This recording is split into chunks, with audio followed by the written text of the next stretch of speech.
जरा एबा सालकलक रमै नासिंगमानि यागल फाइथागो अमरपुर नगर पंचायतनि दै दुरुंबाय रांखक 2 करोड़ 40 लाख सबायनाय टार्सियारि प्लास्टिक ट्रिटमेंट प्लांट चिंगिरि जाखा चाचालो सारिकनि दामब्रै हाइतामा जराव अमरपुरनि एमएलए रंजित दास हांखर परिषदनि कासकु देवल देमराय नगर पिता बिकास साहा ताय बीएससी चेयरमैन रविन्द्र जमातियानो खबै कुबनि नारवायरंनि मानजामुबाय अतां बतांनो सिगिरिखा अरनसिमि हामिया मानिखनि प्लास्टिक रत्न प्रोसेसिंग खायमान बिसिं तिके साखि जागनाय तै आबरक्तो हातिओ फालन बागै तयार खायजागनाय असालनि पांदा चेंथानिबो आमचनि लुकुराव बहायनो बेलायखेनो गोबां मानजामु नुजाखा अतां बतां संजा जाखा राजकां विलेज बे खबजा मकराय बारिवो सातायख्लायो साल जरा कलक रंमिनो कुबुनि थंरों बदलनि फान बायखे आबनो सामुं नांजागिया जाय खायजेखे तंमानि फेबा फाइथागो आमचनि एमएलए रंजित दासनि वाय साइतक मानिबाय ताबुक अमरपुर नगर पंचायत बखाक्तै ও টার্সিয়ারি ওয়েস্ট ট্রিটমেন্ট প্ল্যান্ট আচক রাখা আমাদের জনজীবনকে স্বচ্ছ রাখার জন্য আমাদের মানুষদেরকে সুখে রাখার জন্য সেই স্বচ্ছ ভারত মিশনের একটা চূড়ান্ত পর্যায় হল টার্সিয়ারি ট্রিটমেন্ট প্ল্যান্ট। আমরা সমস্ত জায়গাতে আমাদের নগর পঞ্চায়েত এলাকাতে যত আবর্জনা রয়েছে সমস্তগুলো কিন্তু আমাদের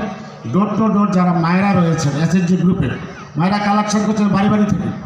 এখন সেটাকে দুটো ভাগে ভাগ করে, একটা ড্রাই ওয়েস্ট একটা ওয়েট ওয়েস্ট, দুভাবে কিন্তু এখানে আসবে এবং এখানে আসার পর এটা একটা পিচের মাধ্যমে যেটা ওয়েট ওয়েস্ট সেখান থেকে কিন্তু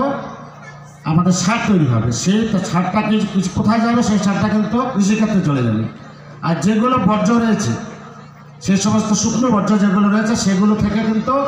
আমরা এখানে এসে এগুলোকে পৃথকীকরণ করে বিভিন্ন জায়গাতে আমরা এগুলো রাখবো এবং সেগুলো থেকে একটা আয় আসবে। আয় আসার ফলটা কী হবে, যে কাজটা যারা করছেন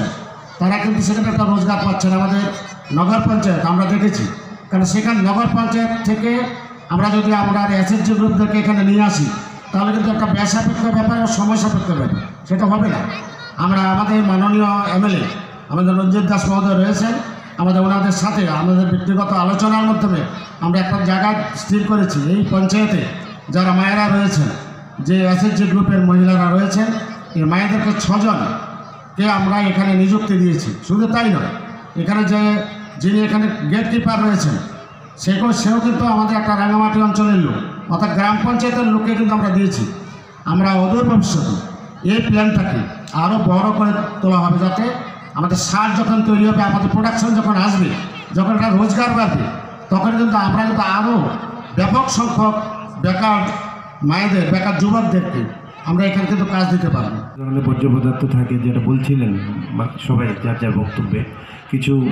প্লাস্টিক থাকে, গ্লাস থাকে, টিন থাকে, কাঠ থাকে, কাগজ থাকে, বিভিন্নভাবে সেগুলিকে সেগ্রিগেশন করে যার যে মেশিনে প্রয়োজন সেই মেশিনে ফেলে সেটা পুনরায় ব্যবহারযোগ্য কিছু করে তোলা। কারণটা হলো একটাই, সে ব্যবহারযোগ্য জিনিসগুলি আমরা ব্যবহার করবো, ঠিক আছে, খুব সায়েন্টিফিক ওয়েতে, কিন্তু বর্জ্য পদার্থ যতক্ষণ না আমরা আবর্জনাগুলি কালেকশন না করবো ততক্ষণ পর্যন্ত কিন্তু আমাদের এই পরিবেশ সুস্থ থাকবে না। মাননীয় মহকুমা শাসক থেকে শুরু করে সবাই এই বক্তব্যটাই রাখছিলেন। তো অমরপুর নগর পঞ্চায়েতে যে ধরনের কাজটা খুব যত তাড়াতাড়ি খুব সুন্দরভাবে করছিলেন, বাধা পেয়েও যেভাবে করছেন, তার জন্য এই অমরপুরের যিনি মহকুমা শাসক, যিনি বিধায়ক, যিনি নগর পঞ্চায়েতের চেয়ারম্যান, তাদের প্রত্যেককে, যারা এই সেগমেন্টে বিশেষ করে এই এলাকার প্রধান সহ এই এলাকার জনগণকে আমি অসংখ্য ধন্যবাদ জানাবো যে শত বাধা বিপত্তির মধ্যে আজকে আপনারা কাজটাকে সাকসেস করেছেন।